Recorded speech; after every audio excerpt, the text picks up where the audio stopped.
But let me ask you this though. Yeah. So because you seem very passionate about this. How do you balance though going to school, balancing your coursework, as well as having a passion for an art, that you're really good at. You know you could possibly have a career at this, but you're also in school balancing classes. In the mind state of we all need to have college experience to be somebody. You know what I'm saying? That thing that's weighing down on us as young people. How do you balance that? It's hard. It's just hard. I used to suck at it. I used to suck balancing, and then I failed a few classes here and there, and I am afraid to say that. But it came to a point where it was like, I need to quit.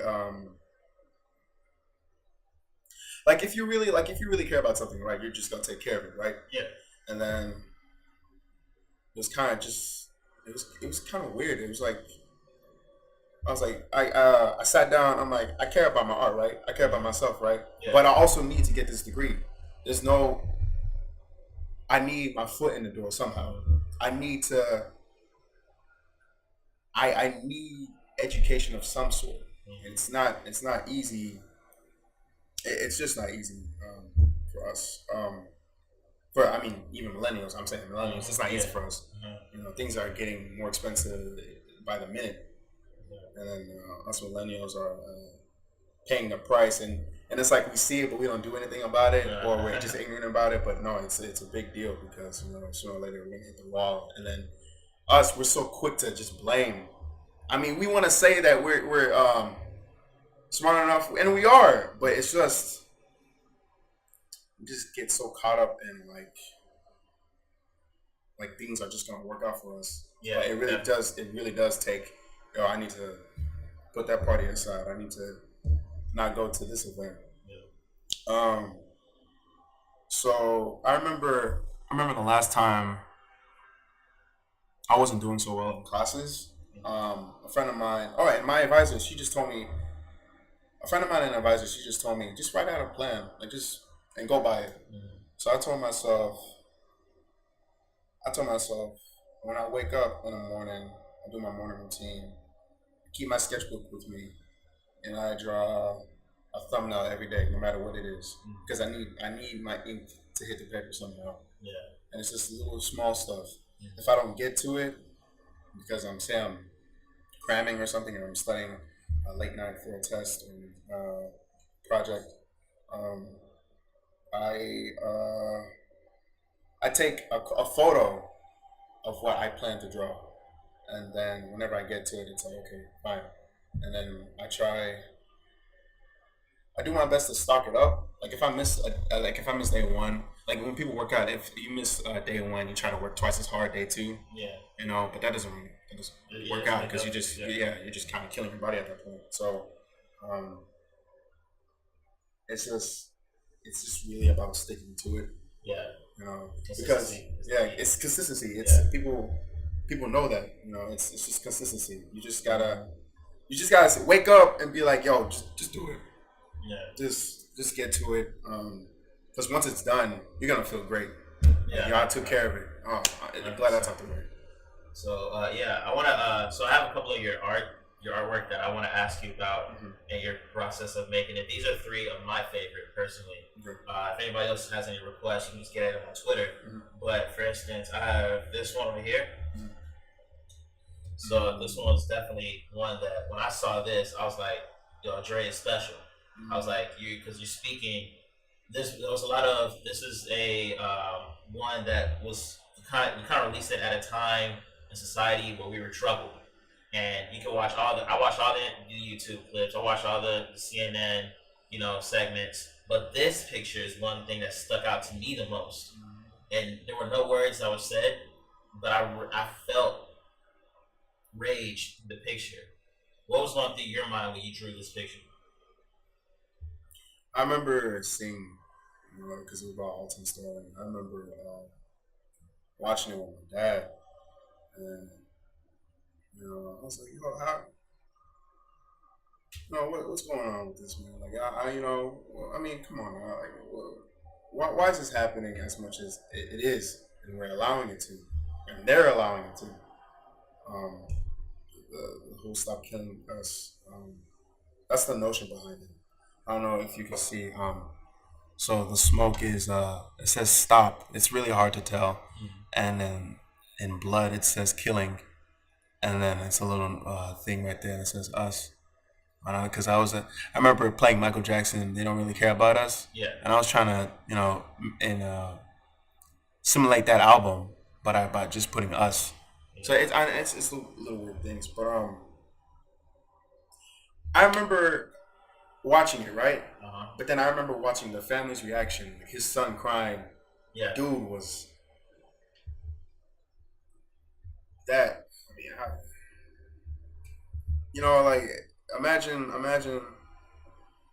being the eldest and your father, he just died, and before he can tell you, what you need to hear, and then dude was crying, man. He just didn't know how to handle it.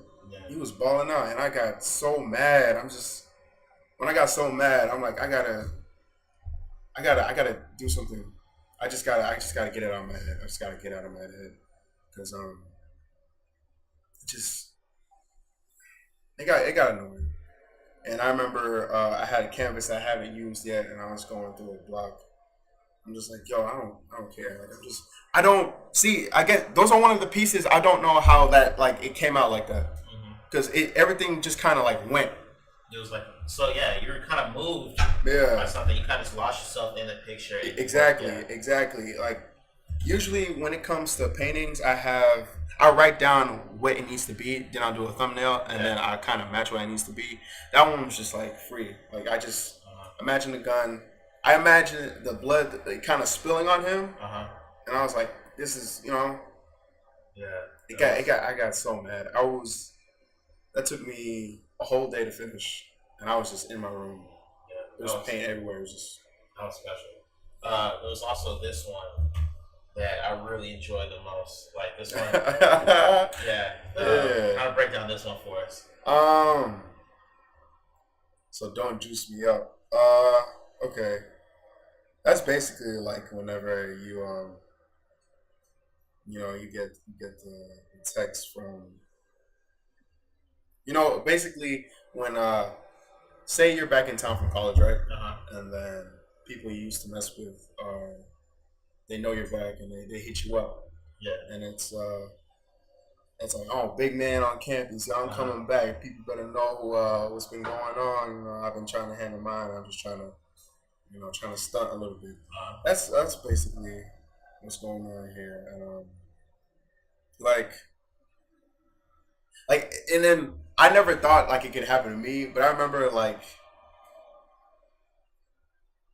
it happened to me, but it was more so my friend too. At the same time, we were like, yo, why so many ladies hitting us back now? I never used to talk to you. What's going on? And then he told me, he was like, man, I got 17 in my phone. I was like, what? And he's like, and we're just clowning him. We were like, man, don't let it get to your head, right? But he's like, nah, man, I'm big dog on campus now. I'm about to hit up 5 and tell him, yo, we're trying to get the Waterburger. What's up? What's going on? And then, but yeah, that's pretty much the concept behind it. And this is probably my ultimate favorite one because I'm a Spider-Man fanatic. And this, I'm not even sure. Was Spider-Man inspire this picture? Okay, guys, I was making sure. Because I saw this and it looks like a flip for the culture kind of thing. So, break down this one for us. It said, soak it in the vibe. So I was going through a Spider-Man kind of binge. I was watching all the movies. Yeah. And then I was watching Amazing Spider-Man. I'm like, he'll never be Tobey Maguire. Because we grew up with him. I was like, he'll never be Tobey Maguire, man. That cat just don't got it in there. And I appreciate him. He's cool. Andrew, I guess Garfield, whatever his name is. He's cool, but he'll never be him, bro. Never. I agree. So that piece, that was. Because I remember my friends and I were talking about ladies in general, just having a regular guy talking about women. And then my friend told me about a girl who kind of, she was a sweet girl, and I happened to know about it, and he was like, "Yeah, man, she can't." She was talking to me, and she was telling me what's going on with her, and she thought a person she was messing with was honest and true to word, but she got she got screwed over, and then now she doesn't know who she is anymore, and that's a problem. I mean, people overlook it, and that sucks. I can never really tell how bad it is for ladies to kind of put their heart out there, and for not to be received in the way that they envisioned. It happens. Yeah, it happens. It happens. But that piece was kind of like she's intoxicated by him, and it's like I put the scene to make it sweet, right? Yeah. Because it all looks sweet. I mean, when we all saw that scene, it was like the sweetest moment. We're like, yo, that's cool as heck, right? 100%. So I was like, in the same way, everything looks sweet when you see two people, right? You see the girl with innocence, and you see the guy who's kind of like, you don't want to speak bad about him. Like, he's a cool dude. You heard about him, but like, no, he's a cool dude. It is what it is. Hopefully, we'll take care of it. But then behind it, it's like she's intoxicated by him, right? Yeah. And I don't want to dog guys. I don't want to put myself out there, like. But like, sometimes we're just like, we spit lies. Yeah. And it's venomous and it's poison. But it's intoxicating. Mm-hmm. And she's just engrossed by it. Like, she can't help herself. Yeah. So and she's just emptying him out, and then she's slowly being poisoned. Man, it was I remember the word. It was tainted. Tainted. Okay. I know the people, when they see this, they're gonna realize what I mean, man. To tainted. Yeah. And you don't understand how ugly that word sounds to me. To be tainted, man. Yeah. Man. I just hear it. I'm just like, oh my god. Like I just don't like that word, but it's it happens. Yeah, it happens. Yeah. What because we talk about music a lot. Especially me and you, we have I feel like we have common interests, in music. What song? So, well, first of all, do you listen to music when you're painting, or is it more like silence? All right, so you have a nice ambience around you. Mm-hmm. What artists do you pinpoint as influences on your artwork? Isaiah Rashad. Yeah. Okay, so it'll be Isaiah Rashad.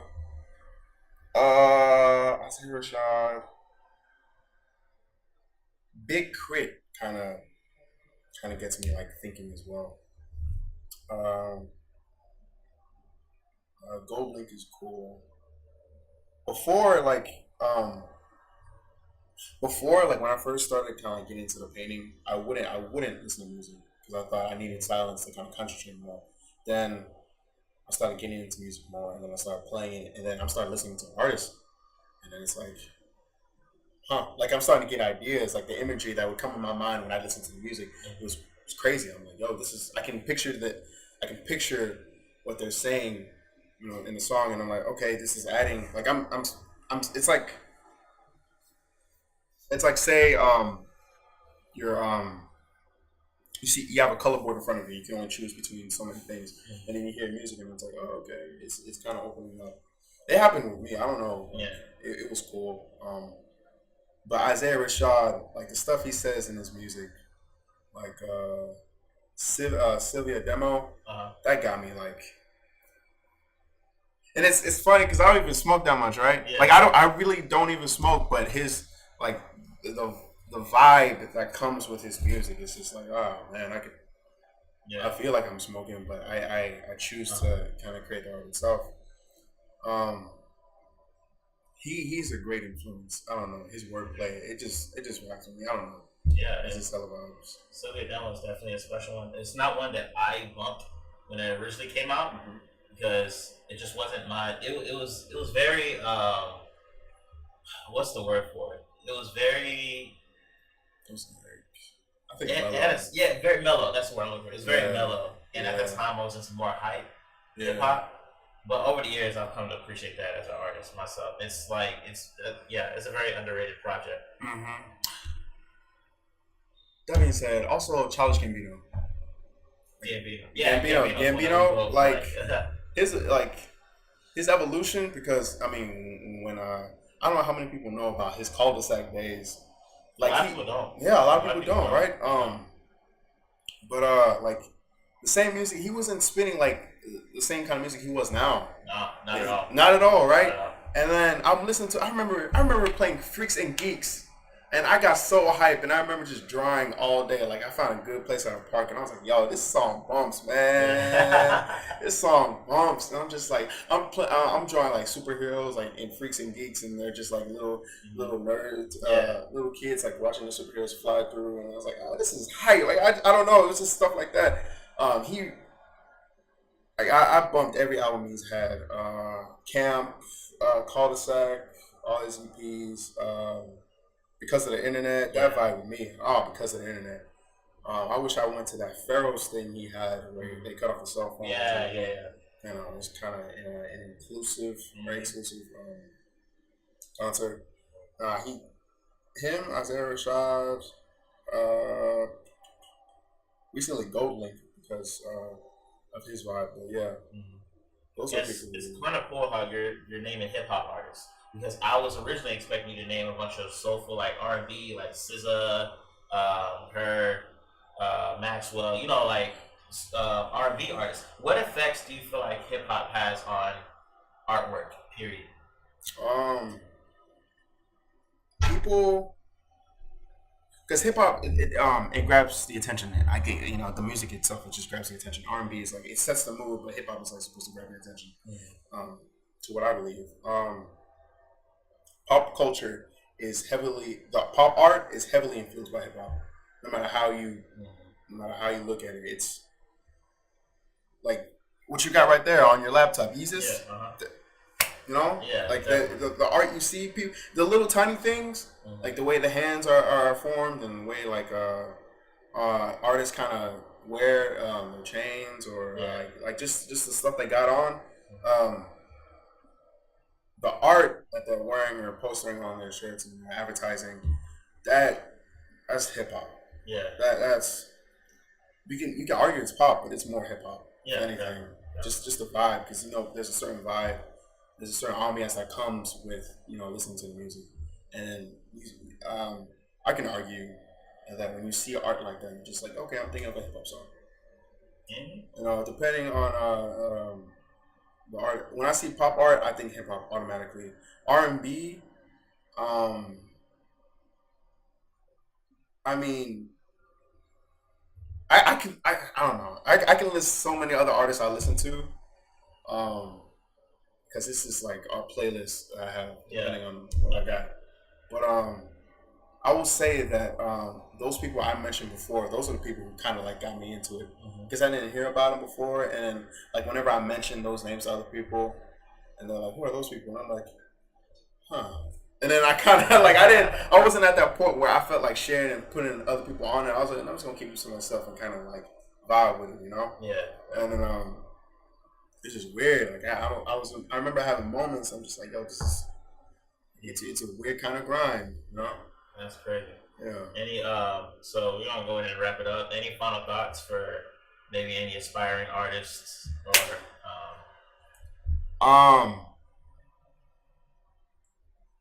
There's I wanted to mention a book. I should have mentioned it before. There's a book called Steal Like an Artist, written by Austin Kleon. It's a great read for any creative. Doesn't matter if you're into art, music, photography, poetry. That is a great book to read. And a teacher put me on it. I'm like, what's going on here? But that book, it's you would imagine like with a title like "Steal Like an Artist," when people say that no, art has to be original. That's just not the case. Like people you can be original, right? But you have to realize that your image is encompassing a whole bunch of ideas that people have already come up with. You're just morphing it into your way. Yeah, exactly. It's kind of like what J. Cole said. Like, if you put music out there, it's out there. I should be able to use it. Yeah, because you put it out there. You inspired us. Yeah, you inspired us. It's that vibe with me. And then to see a book that says "Steal Like an Artist," there's 10 things that they tell you. Number one is steal like an artist, right? But there's a difference between bad stealing and good stealing. So, bad stealing would be to degrade the artist or whoever you got the reference from, and then act like it's yours, and to just grab it from one person. If I copied that image on your laptop and posted it on as my own, that's just bad. But if I were to look at how that's formatted and how it looks, and I look how hands look, and I look how a heart is broken in half, and I look at another piece, and I look at another piece, and I look at another piece, that is good stealing. Because it's like, how can you be traced? True. True. I mean, when you think about it as a thief, how can you be traced? Because you're grabbing it from so many other references, but you morph it into your own.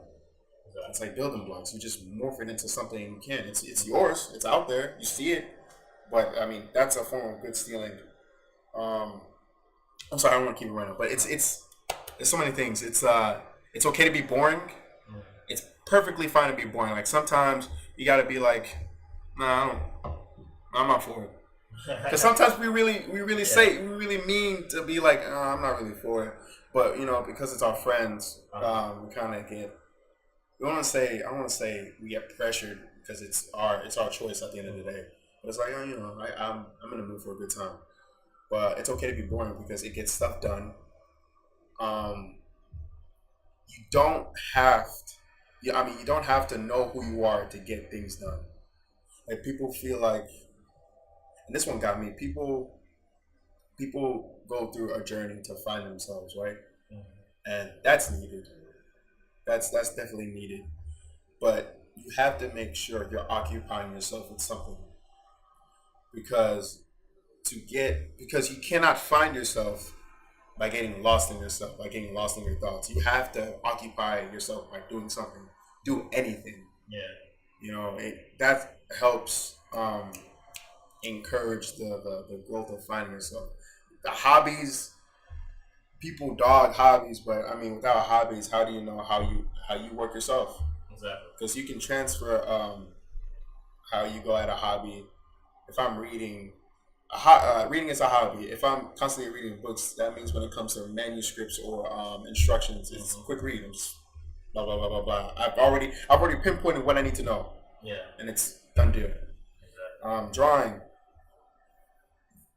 Drawing is so essential, just like thumbnailing. It's a hobby. Listening to music, I mean, writing poetry, it's a hobby because, I mean, when it comes to writing, it forces you to kind of just come up with ideas. You become quick-witted. An idea, a problem comes up, and it's like, well, no, I'd go at it like this. And people are like, where did you get that from? Comes up like that. But those are just like the important stuff. I encourage artists or any creative to get that book, Steal Like an Artist, written by Austin Kleon. You get it at Barnes & Nobles. I think it's $20, $25.